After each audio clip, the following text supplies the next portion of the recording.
দর্শক স্বাগতম জানাচ্ছি আরসিটিভির অফিসিয়াল ফেসবুক পেজে। আমি মোহাম্মদ হাবিব। এই মুহূর্তে রয়েছি উত্তর জেলার ঠাকুরগাঁও। এই ঠাকুরগাঁও জেলায় কিন্তু প্রতি বছরের তুলনায় কিন্তু এই বছরে শীত কিছুটা বৃদ্ধি পেয়েছে। আমরা আহ, আহ, দেখেছি গত কয়েক সপ্তাহ থেকে এই সপ্তাহে কিন্তু শীত কিছুটা বেশি হয়েছে এবং আজকে কিন্তু আমরা যেটি দেখেছি যে রাত থেকেই কিন্তু গভীর রাত থেকে কিন্তু হিমেল হাওয়া বয়ে চলেছে।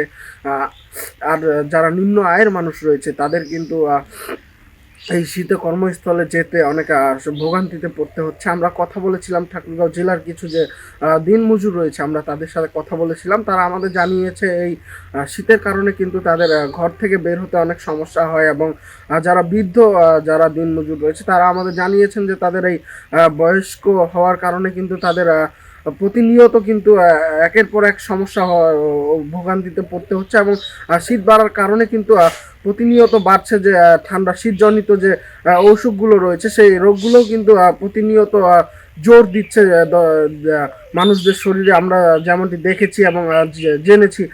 আমরা কথা বলেছিলাম ঠাকুরগাঁও জেলার যে সংগঠকরা রয়েছেন এবং যারা মানবিক কাজ করেন তারা আমাদের জানিয়েছেন যে তাদের যে মানবিক কাজগুলো রয়েছে তারা কিছু সংখ্যক মানুষদের তারা কম্বল দিয়েছেন, শীতবস্ত্র দিয়েছেন, এতিমখানাতেও কিন্তু তারা শীতবস্ত্র দিয়েছেন। দর্শক, আরেকটি বিষয় না বললেই নয়, উত্তরের জেলার ঠাকুরগাঁও এবং উত্তরের জেলা পঞ্চগড় দুটি কিন্তু হিমালয়ের পাদদেশে হওয়ার কারণে কিন্তু এই দুটি জেলায় সর্বপ্রথম কিন্তু শীত আসে এবং সর্বশেষে কিন্তু শীত যায়।